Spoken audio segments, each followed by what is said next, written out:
Hi, and welcome to a new video on my channel. Today I want to show you how to mix your progressive house leads. I will explain what effect plugins I'm used to add and also why I choose them. So if you follow my instruction on your next production session, I promise your leads will sound more fat and airy.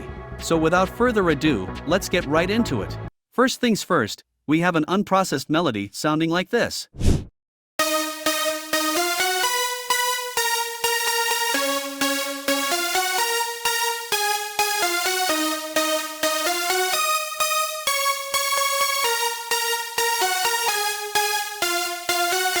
It's cool yet, but we have to give it a place in the mix and also fix the frequencies which would interfere with other elements like the bass or the kick. So let's start with this. Add a fruity EQ or any other plugin that does the same job. Choose this preset, cut the low frequency area away and find a sweet spot between too many and too little low frequencies.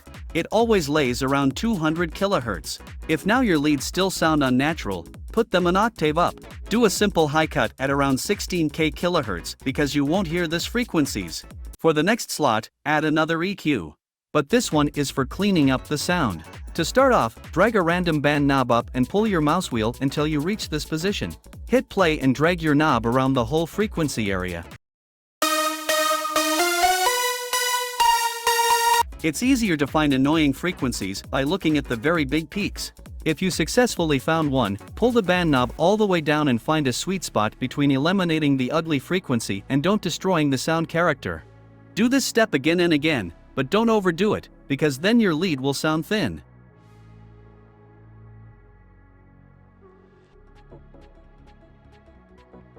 Now we are ready with EQing. As the next effect plugin, let's add a transient shaper. I always use transpire at an amount around this point. This helps to have more sharp attack and enhance the audibility of every single note. Let's care about the stereo image by using a stereo enhancer. If your lead sound is already stereo, it's super easy, because you only have to pull this knob. Handle it carefully. Of course you want to have the sound more wider, but not too much on the sides. Span can help you with this. Just make sure that the green bar doesn't go too much on the left side. If your leads are more in mono, this often happens to me if I use Nexus, you also have to use this wheel knob. Bring it to the left area and choose a point where everything sounds good. Now that we also have stereoized our leads, let's use the Fresh Air plugin. This is not a 100% necessary, but it makes the sound a bit better by adding crispiness to mid and high frequencies. Play around with the knobs until you are satisfied with the result. In the next step we put an OTT on our leads. This is a multi-band compressor, so if we say it in a simple way, it just brings all peaks near to one level and glue the different layers together. Play around with the depth knob, but don't overdo it.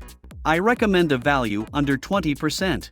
As we add reverb, we do the very important step to place our lead in the mix. But if we would only add reverb, in the end it muddies up our mix. So I highly recommend to use a peak controller. What it does, is every time when the lead plays, it turns down the wet signal, and every time the lead doesn't play, the wetness is fully on.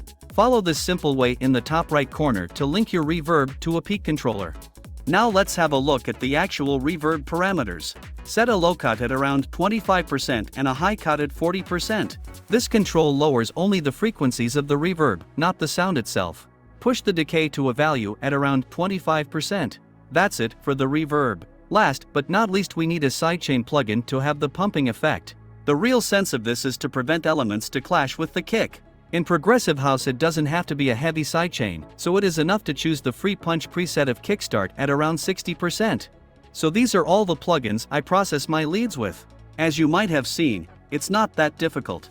Of course the mixing process always depends on the sound you have, and this is more of a guideline you can modify, but I hope in the end it was a good overview for you what is really necessary and why you use several effect plugins. Now let's have a short listen with and without the effects.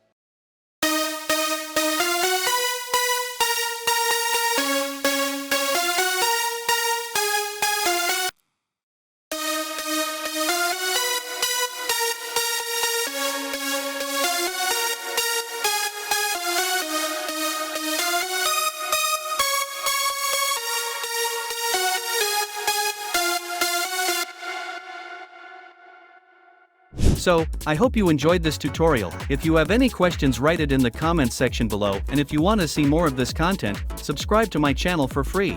Thanks for watching and have a great day.